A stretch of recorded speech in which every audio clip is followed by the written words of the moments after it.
Hi there, I'm Carolyn, trichologist at Absolique.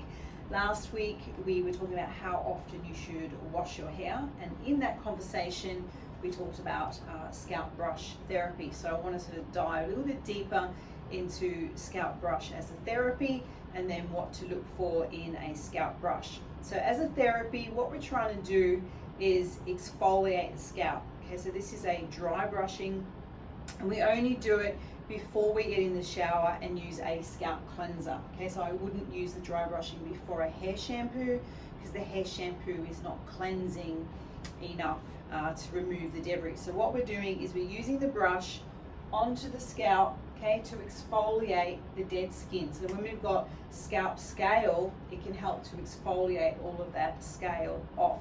The other thing we're doing by constantly brushing on the scalp is we're triggering this muscle here. So by triggering that muscle, one, it feels good, so it can feel like a massage, but we're getting down to the blood supply. So down here we have the blood supply.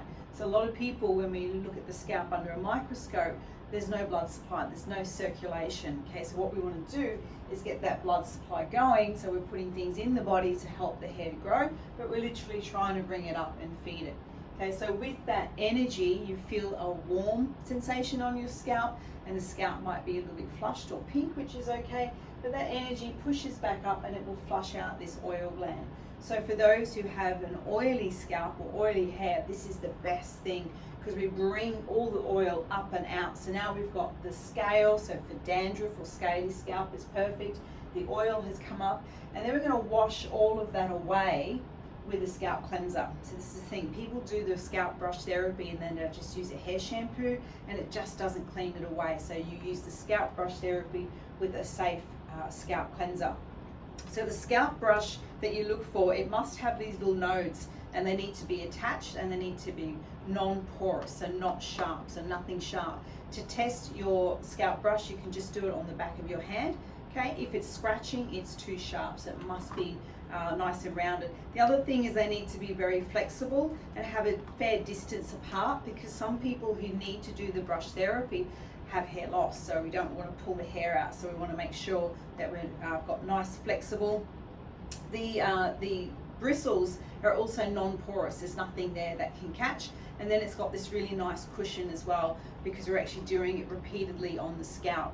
Okay, and it's the size, it's a really good size to make it quite easy. So what we do with the brush, first of all, I would detangle the hair. Okay, so you just take all the knots out of the hair so you can just brush through, and then we divide the head in half. So we're going to do the front half first and then the back half second. So we just do 50 strokes through the front. On long hair, use 2 hands, so you've got the brush and then you're catching the hair. On shorter hair, it's okay, but always do the front half first and the back half second. So over the entire scalp, we're looking at 100 strokes. So if you implement brush therapy and scalp cleansing before your hair shampoo and conditioner, which you must use if your hair is longer than 10 centimeters, it can be life-changing. Okay, don't use it if you've got an irritated scalp. If the scalp skin is broken, you wouldn't use it on your scalp there, but for general scalp, it is just amazing. Okay, so that's our scalp brush therapy. We help people with hair loss, hair thinning, and scalp conditions.